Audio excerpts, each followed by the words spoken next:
What's going on, Thunder fans? It's been a couple weeks, but we are back for another week of Thunder Things. I'm Zach. I'm Craig. And we are the Thunder Guys. Thank you so much for joining us for this special late night edition. If you're listening on Crossover Radio, then you're hearing us live. If you're watching on Facebook or YouTube, then you're going to catch us on the delay. Having a little bit of video streaming issues tonight, so we just decided to go ahead and record because it's already getting late. It's always something. It's always something, man. This is when we need our own engineer running this bad boy.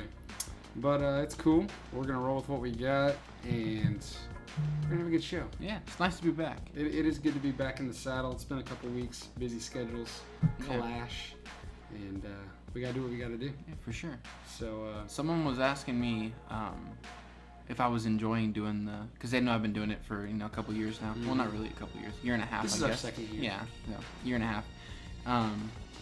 And I was like, yeah, it's when you do it every week, you kind of take it for granted. But when we haven't been able to do it lately, it's like I kind of miss it. Yeah. It's like when it's gonna happen, you're just like whatever. Yeah. But whether we have people listening or not, it's nice to be able to vocalize some of our thoughts and to get them out. And if somebody tunes in and learns something awesome, or maybe develops a new track of thinking, whatever it is. But gonna go with a little bit of a shorter show tonight. Recap the last couple weeks quickly. Obviously, we want to talk about tonight's big win over the Utah Jazz, and then take a look ahead at really what is going to be a busy week. But I'm trying to remember the last time we met was when. Do you remember what game we talked about? man, Was it following the Denver loss? I have to pull out a calendar just to look. It's been a couple weeks. We did our show on November 25th.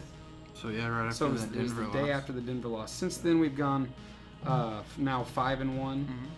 Not Obviously, bad. Not bad. yeah. I mean, not a lot of competition in here. I'm looking at easy Cleveland win, easy Atlanta win. Detroit was a solid team, but we smacked them. And then let's see, Brooklyn, obviously, greatest comeback in franchise history. That's pretty cool, but never should have been down 28 points to the Nets. And then obviously losing to Chicago 2 nights later. That was pretty pathetic. Yeah. And then really a good win tonight. So this Brooklyn game, I headed home after work, and I asked my mom if I could turn on the Thunder game in the living room, and she's not a big fan of the Thunder, and so she kind of gave me a hard time about it, and I turned it on, and she saw the score, and she's like, "You made me turn it on for this?" And I was like, "Let's just watch and see what happens." And so it was, it got out of hand, and we were just talking, and I look up, and I'm like, "Hey, are you seeing what's happening right now?" And we just kind of watch, Paul George take over. So it was kind of cool that my mom now has kind of taken an interest in all that, and started asking questions like, how are they doing this year? And she's actually curious because she saw that comeback. So that was kind of cool. But it was not cool following that up with the loss to Chicago. Right. It's hard to go from a huge comeback, which you admittedly were on that train, and I was about as disappointed as I could have been, as feeling as negative as I could. Was not vibing at all. But anyways, then to follow that up with the loss in Chicago is just bad. Felt like tonight was a solid, comeback, I guess you could say, from that loss. Yeah. Go ahead. Say what you're gonna say. So we lose to Chicago, and then they follow that up with what is this? A 50-point loss to Boston? Yeah. Yeah. A couple nights ago. That's embarrassing, man. It is, and that's the thing, though. On one hand, 56 points. On one hand, you have to remember it's the NBA. Right. There's a lot of talent out there, but at the same time, you're like, come on, man. Yeah. Really? That looks so bad for us. And then, but on the other hand, on Saturday, I believe it was, Denver lost to Atlanta. So that's always nice to see other teams that are doing really well so far this season. Yeah, for sure. Kind of have a collapsing loss. So, and that's what's crazy about the NBA. Like you said, there's a lot of talent. It's not like other leagues or other sports where having one or two guys can, win you games. You have to, in the NBA you can have one or two guys who can win you games, as opposed to typically, in other leagues when you have a team that's definitely better than the other, they're most likely going to win. So you have to come out and play every single night in the NBA, and that makes it a lot different. Definitely. So as of right now, as of right this second, at 10:33 p.m. on Monday, December 10th, the Thunder is technically in first place in the Western Conference. Live it up while we can. Yeah.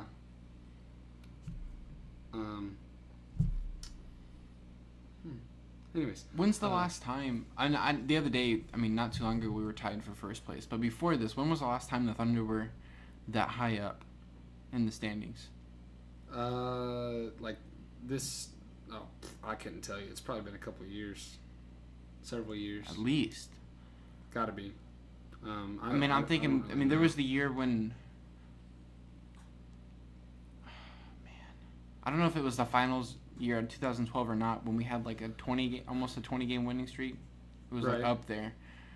I know the Thunder were in first place then, but I can't think of. Even when we were good a couple years after that, I don't think they ever got to that high up in the standings. I don't know. I could be wrong, but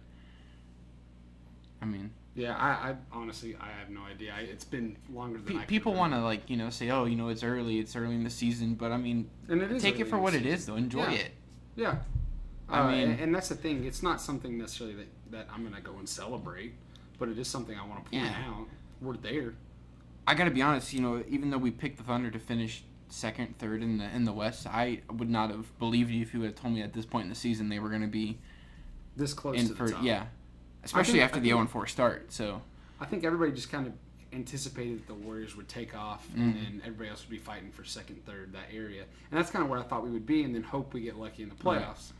But now I'm even more upset about those 4 losses in a row to start the season, because I think that's what's really important to point out. Even if you win 2 of those, the Thunder are game and a half, 2 games ahead of everybody else right now. It's fair to say that the Thunder is definitely one of the hottest teams in the league, if not the hottest, I guess you could say. I think going 17-4. After starting 0-4, and it doesn't seem like they're getting the respect that they deserve. And I'm looking in power rankings because Golden State remains at number 1, even though I don't know. There's a lot of questionable activity. I saw one that had the Thunder down at 6. It was ridiculous. That doesn't even make sense to me. I get it. The Thunder's schedule's been pretty basic, but even statistically speaking, there's only 2 other teams that has a better win percentage. Right. And that's Toronto and Milwaukee over in the East. And it's not like it's by a lot. So I don't know. I say let's make it through Christmas and see where we're at before we start celebrating that kind of thing. As far as tonight goes, biggest standout, I guess you could say, would be Paul George. He's been playing pretty solid lately. I've seen this type of conversation circulating that he deserves to be in MVP conversations. Wouldn't you agree? Yeah, for sure. How many games have, more than we can count probably, has he, led the Thunder to a win when nothing else was going for Oklahoma City, and he was knocking down shots. So he's had some rough games thrown in there, but I feel like for every bad one, or one that we would consider to be bad for him, he's had a good one. So I think that's pretty consistent. Obviously, you can't count on the guy to average 3 points per shot from the field every single night like he did tonight. Putting up, 31 points on 10 shots, made 8 of them, shot 10 and 12 from the free throw line. I'll take that. Especially on a night where Russell Westbrook did not shoot well. He was 4 of 18, and a lot of people are going to point to that, but they're going to completely miss out on the fact that he still had 11 rebounds, 10 assists, only 4 turnovers, which with that high volume, another useless triple-double. Yeah, another useless one. But let's look at the facts. The Thunder has a solid winning percentage whenever he's putting up triple-doubles. So, and I think the biggest thing was, after the game was over, he was not happy. Obviously, he's happy for the win. He loves to win, but he knows that he did not play well and that he needs to do better. They got away with it tonight. Steven Adams played well. Jeremy Grant played well. Schroeder played well. Noel played well. Hamidou Diallo played well. All of the listen, out of dudes that took shots, Russell Westbrook and out of dudes that took at least 3 shots, Russell Westbrook was the only one that was below 50% on makes. Mm-hmm. Yeah. So that's kind of where his level of frustration is. While we're talking about Russ, I just want to point out how is it that when you look at other stars in the NBA, when they have a rough night, you're allowed to say, okay, but they did this and they did this. How come when it comes to Russell Westbrook that can't happen? You know, no rest. How many other guys, all-stars, would go 4 of 18 and then come up with 11 rebounds and 10 assists? Who would do that? Most guys have a bad night shooting and their whole game falls apart. Here's the thing. He's not shooting well from 3 this season. He's shooting almost dead on at what he was shooting from the field a season ago at about half an attempt per game fewer. All right? He's not shooting well from the free throw line still. He's averaging more rebounds. He's averaging about the same. He's still averaging a triple-double. His turnovers are down. His steals are up. I mean, I don't know what more you want from the guy. He's already got 6 triple-doubles on the season, and I think 4 of those have come in the last, 2 weeks. Recently, yeah. Because I was sitting there thinking, is he going to average a triple-double this season? Is he going to put up those kind of numbers? And here right now he is, yeah. He's just rolling. Right now he's close to on pace of hitting the same number of triple-doubles that he had last season, despite the fact that he's missed several games. He's only played in 17 games out of 25. So he's missed 8 games. Not a ton, but I mean he's missed a third of the Thunder's games so far, and he's still.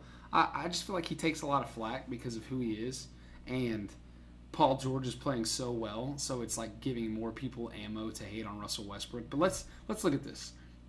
It's not so much that Russell Westbrook isn't necessary. It's that this Thunder squad is so much better than they were last season. Yeah, look at what Utah did in the first round. Now, Utah's not in a good place right now, but they're pretty close to the same team. Mm-hmm. The Thunder has changed drastically. Yeah. And what happens? You have a 9-point win tonight, which was really at 29 in the fourth quarter. Should have been a lot bigger than that. Should have been a lot more. The bench, they kind of let it get away in the fourth, which, I mean, it happens. That's what stinks when you get up by so much. You got to let the bench guys come in, and sometimes they kind of dilly-dally. And it's like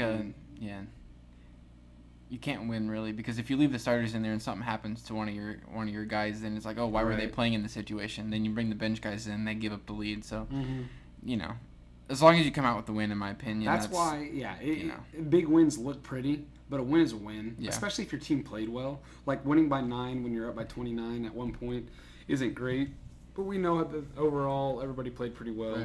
Right. Yeah, I was going to say, we were talking about bad free throw shooting from Russ, but you know who shot well tonight from the free throw was Steven Adams, 8 out of 10. I'd take 80% from Adams every game if that could happen. And I feel like, I'm going to pull this up just to verify, but I feel like his free throw percentage has to be up from what it was last season. Oh, for sure. It's down 0.5%. Really? But he is averaging an entire attempt more than he was a season ago. Besides that, though, man, that guy's putting up some crazy numbers.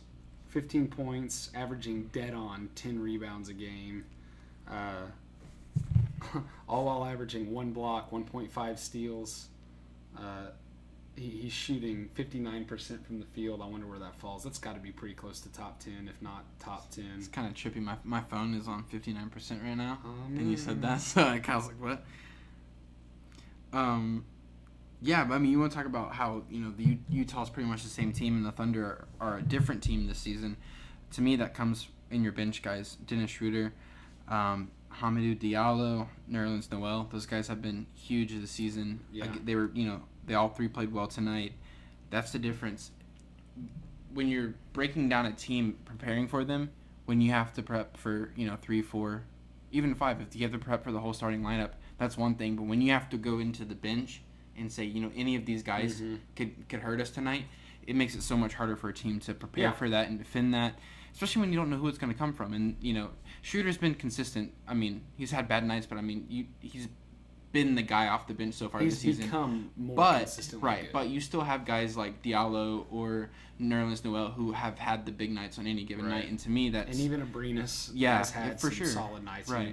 He went 0 for 2 for tonight. That's awful. Yeah. But then another night he'll go like 7 of 11 from 3 or something like that. When you have guys like that, I mean, it takes the pressure off the starters. I just feel like over the course of the last few years, we've been talking about how teams have those guys and the Thunder do not. And now the Thunder finally have those guys. What do we got to do to get some guys? Right. Now we got guys. And it's awesome. Yeah, for sure. Which, by the way, going back to Steven Adams, he is 10th in the NBA at field goal percentage. I said he was top 10. I was right on with that. Dead on. Rudy Gobert is first. Nah. And let me just... But to say about him, he's averaging, I think it was 68.5%. And he still shot 62.5% tonight, but he only scored 13 points. And I'm pretty sure his season average is slightly above that. Let me look. Yeah, he's averaging 15 points a game. So I feel like Steve-O did a pretty solid job at holding him to below what his normal is. Gobert still had 14 rebounds, but Steven had 22 points, well above his season average, and 7 rebounds, which is slightly below. I think Adams outplayed him for the most part.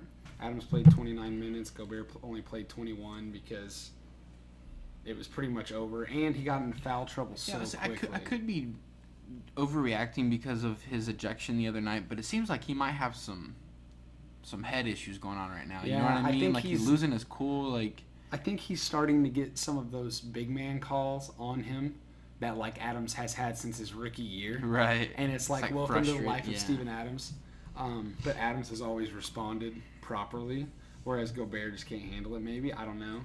Because there were a couple weak calls on him tonight, but I just shrugged my shoulders because I'm like, that's the life of Steven Adams. Yeah, for sure. That's just how it goes. So overall, Thunder playing really well lately. You look back over the losses, and out of the 8, man, I just look at them and I'm like, there are several of these that are super winnable. Mm-hmm. Obviously, the first 4 losses are just kind of, you just take them as they are. But the 4 since then got smacked by Dallas, who's actually playing really well lately. Lost to Sacramento again, who's also playing pretty solid. Lost to Denver at home. That one really hurt. Denver's a solid team. And then losing to Chicago the other night was pretty awful. But overall, I feel like the bad losses are fewer and far between. As far as sub-500 teams, if you throw in the Jazz tonight, the Thunder is 14-1 against those, as compared to last year where they were like around the 500 mark. They really struggled to take care of the bad teams. And I think that's key when the schedule's easier. Like right now, you have to beat them. You have to rack up the wins. That way, whenever the tougher teams show up later on, then you're kind of prepared for them a little bit better, and you can handle a couple losses here and there, and it's not going to kill the standings. Overall, I feel like the Thunder's in a good spot moving forward, and maybe don't celebrate that they're at number 1, but it's definitely something to make note of. Right. Something that we didn't really prepare to talk about, but it just popped in my mind.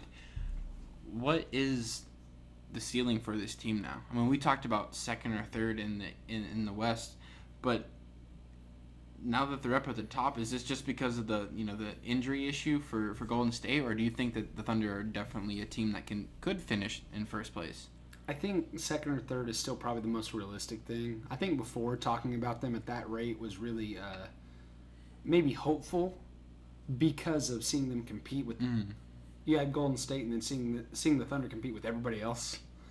Now I feel like it's realistic because they can compete with Golden State and everybody else. Still don't see them surpassing the Warriors just because on talent alone. Forget about chemistry, forget about whatever you want to call it, the crazy drama that is the Warriors. They're still good enough based on talent alone to go out and win more games. You never know.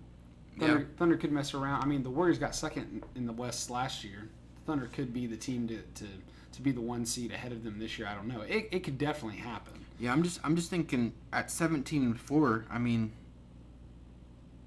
17 out of the last 21 games. I mean, there's not a lot of teams who can say that they've done that, and so not at all. I'm just thinking it's almost like anything at this point might be a letdown for the rest of the rest of the go here. So I remember I made my prediction about the Thunder I think having no more than 7 home losses. 6, I thought. Was it 6? Yeah, because we're already halfway there. And they picked up 3 really quickly, it felt like. And I was just like, you got to be kidding me. But now here we are, about a little under a third of the way in. And, I mean, I don't know. It's possible. You never know. Overall, still looking pretty good. Moved to 10-3.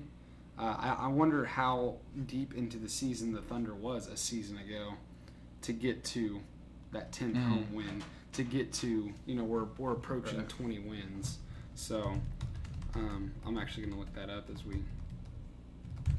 But yeah, that's another thing I said when someone asked me earlier if I was enjoying doing the radio thing. I'm like, it's a lot more fun that they're winning. Yeah, for sure. We don't have to come on here and talk about how bad we suck every week now. So that's... So let me put starters, things in that's perspective. Good. We are 17-8 on December 10th. Last season, it took us until December 22nd to get our 17th win, but it took us 7 more games to get there. So we would have to lose the next 7 games just to be at the same spot next. So, that doesn't happen. Yeah, for real. Here's the thing: we were sitting at, I feel like our lowest spot of the season after swinging back to the positive side was at 22-20, and that was on January 10th. So we've got a whole month to win 5 more, to win 5 games to be. You get where I'm going with this. So obviously Thunder is way ahead of schedule. I'm looking forward to it. I like the direction we're headed. Yeah. Top defense in the association. I'm going to go ahead and, since we're talking about where we rank and everything like that. Top defense, I'm pretty sure we're moving up in offense. I don't want to speak too soon, but last I checked, we were on the brink of becoming one of the few teams in the NBA that is top 10 in both offense and defense efficiency. Right now, we're 12th in the NBA in points per game, which is a good sign. Let me pull this up really quickly. I keep saying we're the top defense just because I assume it. But, still top in defensive rating, and we are 17th in offensive rating, so not quite as high as I thought. It's about the same as we talked about. I'm sure it moved up and probably changed, right. But I remember we talked... It was like 4th overall, and 1st and 17th is what it was last time we talked about it. Let me look at net rating. We're still 4th overall, behind the Bucks, the Celtics, and the Raptors.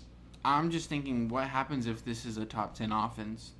I mean, who beats this team? I'm telling you, man, wait for Andre Robertson to come back. Everyone thinks he's the key to the defense, but they don't even know. We've been saving him. For real, though, I do wonder what the team's going to look like when he comes back. Is the defense just going to, I don't know, have the lowest defensive rating? Yeah, like you said, just whole team to 70 points or what? Like, what's going to happen? I honestly don't know. I feel like it's going to get pretty crazy, and I'm excited to see what that's going to look like. I want him healthy. I want to see him get healthy, and I want to see this team stay healthy. I want this team that we're seeing now to compete, in April, in May, and you know what I'm saying? Maybe June. Yeah. I'm just saying, it seems like the Thunder have dealt with injuries late into the season for so many years. Even back when they were a contender, with Serge Ibaka and stuff like that. We were that close, man. Right. And we did that so many times. Yeah. So I just got so old. This is a team that can compete and that has a shot at it. And, the only thing that could, completely ruin that would be injuries. So, overall, I feel like the team's doing solid, staying healthy. We've had some minor stuff here and there, but everybody's done a pretty decent job. And it seems different with this squad. It seems like there's no locker room issues. Yeah, you know what I mean? There's no drama. Yeah, I think the most dramatic thing would be Russell Westbrook's frustrated with himself because he's not playing as well, and I think it's just because some of his production has taken a step down, and really it stems from his poor 3-point and poor free throw shooting.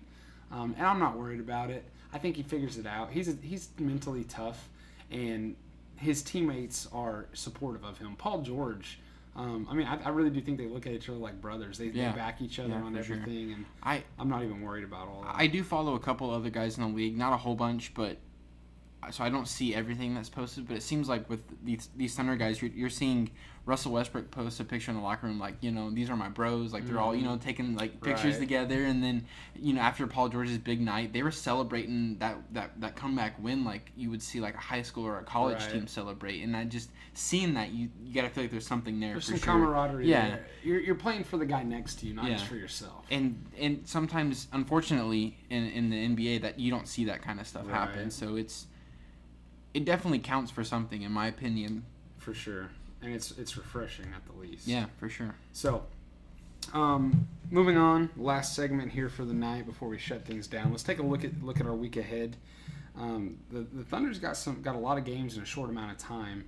Playing starting with tonight, 4 games through 6-day spread, which is in NBA terms, when you're dealing with travel and everything like that, it's quite a bit. So, up next, the Thunder travels to New Orleans on Wednesday, where they play the Pelicans. Pelicans are they're another one of those teams that are struggling right now, sitting at 14 and 15, bottom half of the West. Still like within striking range at this point in the season, but 7-9 against the Western Conference. They are 10-4 at home, so they've been pretty solid there. But they've only won 4 of their last 6. Yeah. So, but like we said earlier, this is the NBA. If the Thunder don't show up, ready to play this game, it could go poorly. So the Celtics beat the Pelicans tonight, 113-100. That was in Boston, so they'll be glad. The Pelicans will be glad to get back home. And I mean, surprisingly, it looks like Anthony Davis was the low man on plus minus tonight. But I think that was probably just because he played so much of the game. Put up a ridiculous 41 points on 50% shooting. Took him 34 shots though. Not quite as solid efficiency as Paul George, but he's always a guy that is a bit of a thunder killer. You feel like he just averages. I wish I could. I bet I can probably pull it up. I feel like he averages 30 points plus against the Thunder, just because that's what he does, and super frustrating because he's good, but like, is he that good? By the way, did you know one of his nicknames is Fat Man with a PH? What's that? Fat Man. That's one of his nicknames. Really? Besides unibrow and the brow.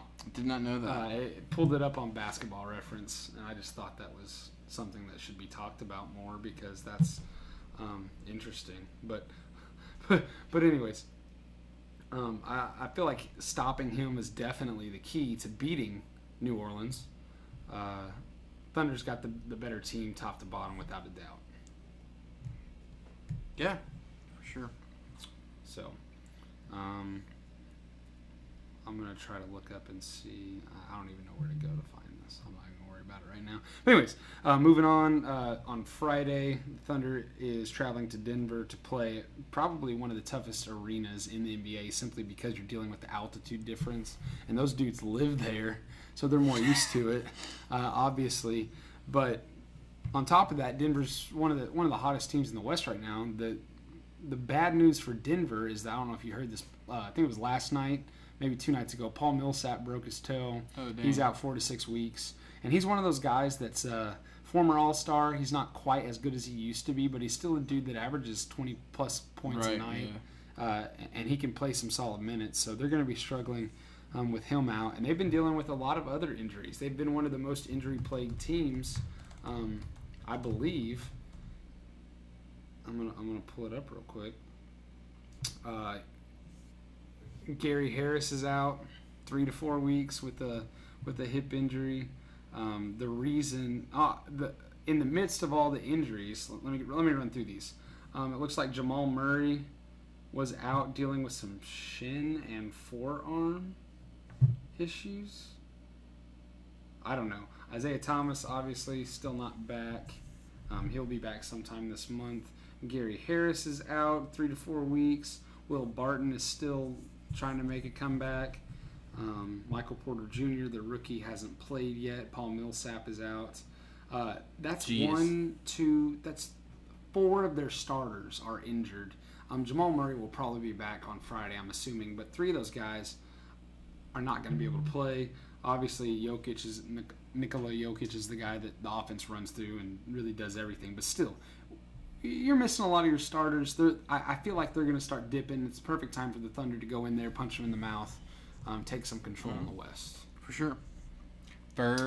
Sure. What I was saying was, though, because of all the injuries, they went and signed Nick Young, Swaggy P, with the injury exception. So we got to watch out for him because he likes to drop 30 on us for no dang reason, and I ain't about that life. So I got to watch out for that. Then they head back home on Saturday to host the Clippers, who they were hot for a while, but I think they've fallen to 4th in the West. Falling back down to earth is how we want to word it. They're at 17-9. They've still won 6 of the last 4, so they're not doing too terrible. They're a half a game out of first. I guess they're not doing as bad as I thought they were. They're doing pretty solid, but they're still. I feel like they're going to start coming back down a little bit. Lou Williams was out tonight with a sore right hamstring. Dude's getting a little bit old, I guess you could say. He's not that old. But anyways, point being is I feel like the Clippers have been overperforming. Not sure how long that's going to last. I'd like to take care of them. And then next Monday, I believe it's next Monday. Yeah. The Thunder will host the Bulls. Hopefully get a little bit of vengeance there against one of the league's worst teams. If they don't come ready for that one, then we quit. Yeah, for sure. No more Thunder, guys. For real. So if we're looking ahead, we're not going to be able to do our next show until Wednesday the 19th. So if we look over these next 4 games, it looks like New Orleans, Denver, Los Angeles Clippers, and Chicago. Those 4 games, what do you see for the Thunder record-wise? I'd probably go for 3-1 over the course of those 4. I think those first 3, there's definitely a loss in there, or probably a loss. Could be a loss.